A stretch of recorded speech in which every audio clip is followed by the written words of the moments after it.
gave up my job. We gave up our home because my father's also disabled. And we moved into my parents' house so that I can take care of her full time.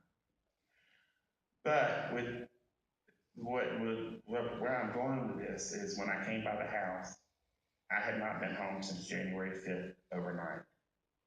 And every time I came home, I'd go in there and I'd hug her and she'd say, David, are you here to stay? And it would break my heart to say, Grandma, I got to go take care of my daddy.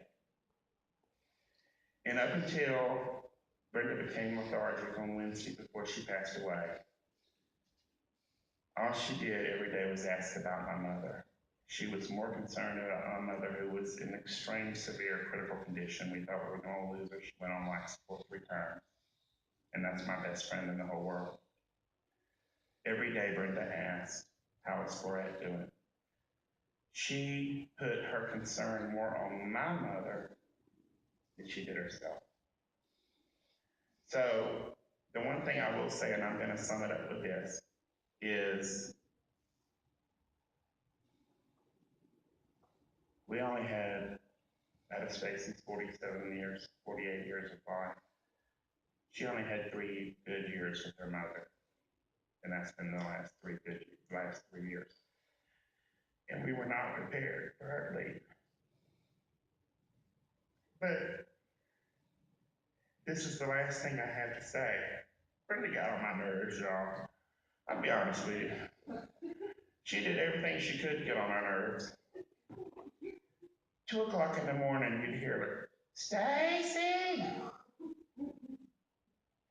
Stacy'd go in there and say, what, mother? And she would say, I can't find my pencil. She was a night owl. And it was funny because she would start with Stacy. And if Stacy didn't answer, she'd start screaming for me. If I didn't answer, she'd start screaming for Lexi. And finally, Kayla, most of you know, Wendy is Kayla's aunt. Kayla, God brought her into my life 3.5 years ago, and I have had guardianship for since. Brenda was her grandmother, and she would holler for Kayla. And then finally, if nobody answered, y'all, she'd start hollering, help! Help! Because we ignored her. I mean, we had to start ignoring her because this went on every 30 minutes. We'd go in there and I thought something was terribly wrong, and she says, I can't find my remote. Now, I can tell you this. Brenda Sikes was a QVC queen. And this is really funny. This is really funny. Because in 2012, she spent $11,000 for QVC. And when I went and had to move her out of her house, I returned $5,000 worth of stuff she had ordered that had never been opened. She ordered it just to have a conversation with the person on the other end. She knew the UPS man by first name, gave him birthday presents, Christmas presents, Valentine's Day, Easter, you name it, the UPS man got something.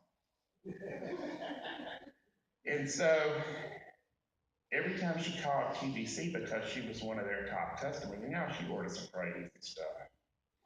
And they would say, would you like to go on the air? And she'd say, I'm too nervous, I'm afraid I'll mess up. But every time she called, they offered for her to go on the air and speak like you hear these people on QVC. I hate QVC, it's the devil. And so she had QVC, y'all. She had accounts in everybody's name at every different address with easy pays. There's 3 easy pays. Oh, but it's, Stacy, you're guilty of this. Oh, but it's 3 easy pays of $42. Well, honey, that's $130. And so, but Brenda, honest to God, y'all, she when in her last year, she would sit there, y'all, and she would write down, she'd watch QVC, and I guess she did it for company, and I'm going to tell you about the preacher in just a minute. She ordered all this stuff, but she wanted to order stuff from QVC. Now, she had a Foley catheter in, She's wearing a diaper, and she wanted to order her some jeans. So Stacy went in there, and so she said, "Bring me the phone, please." Well, she had this whole list of stuff that she was going to order, and it was all clothes, and she hadn't been out of the bed but 5 or 10 minutes for a year. So she was ordering her these dress slacks, these beautiful blouses. There was no way she could have worn them because she was in a hospital gown. She had a Foley catheter that would have had to come out the bottom of the pants. And there ain't no pair of jeans that's going to cover a pull up. So she got mad at me. And I said, "That's okay." I said, "That's all right. If you want to order it, you can order it." Well, she started ordering stuff and sending it to Tanisha, her aide's address. So we wouldn't know about it. She'd asked me to go to the bank and get her some money out, and there was no money. And so I checked her account, and it was PBC, PBC, PBC, PBC. She ordered it in the middle of the night when we were asleep. But I'm going to sum it up with this, y'all. I had no idea how much I loved and cared about this woman until I sat there with her very peacefully during the night for 3 days as she was transitioning into heaven. At that point, the song that we just played, I played for Brenda several times as she laid there dying. And that's why that song is important to us. The next song is going to be played, and then I'm going to introduce one of the most important people in my life.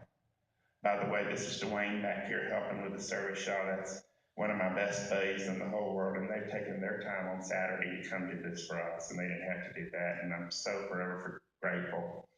But I'd give anything if Brenda's family, I'm really shocked that her sister-in-law's not here today. I'm very disappointed. Very disappointed. And we love Brenda. We love the person, and I wish everybody, and there's not a whole lot of family in here, the only family page, thank you so much for making this happen. I wish her family had known the Brenda Sikes that died, because it was a completely different person than the one they knew that was a drunk. But she, with myself, she asked God to forgive her for all the harm she had caused anybody, that she'd ever caused anybody, and to put it in their heart to forgive her. And she had to forgive herself because she couldn't do that. But we're here today just to say goodbye, Mom. And we're going to play another song next. And some of you heard it. It's Amazing Grace. My chains are gone by Chris Tomlin. There's a video with it. When Brenda left this earth at 9 o'clock on February the 2nd, which was a traumatic time for us. By the way, this is Brenda right up here. We got to the church and I said, "Stacy, where's Mom?" She said, "Oh, she's at home." So I was late getting here because I had to turn around, fly back and get her. That's her in the box. One thing I will tell you though about Brenda, this is her heart at the end. This will tell you a little bit about her. Brenda, we had talked several times about donating her body to science. And then we would have received her cremations 6 to 8 weeks later. And so we had, 2 years ago, we contacted Life Legacy Foundation, which is where they take the body and they do forensic testing, like on her COPD, on her pancreas, different vital organs of the body. They gather that information into science, and they eventually use all that information, which there is, to me, unbelievable, 7,000 people that die every year in Georgia and donate their bodies. A lot of them do it because they don't want to be a burden on the family financially. I will tell you, Brenda died with no money in the life insurance. However, so it was real important to her that her body be donated because she said to me, we talked about it a lot because I wanted to make sure that she was comfortable with it. And she said, David, if my body helped save one person's life, then it's worth it to me. However, when Brenda went into the hospital, she had a septic infection and her body was denied. So we had to rush and find a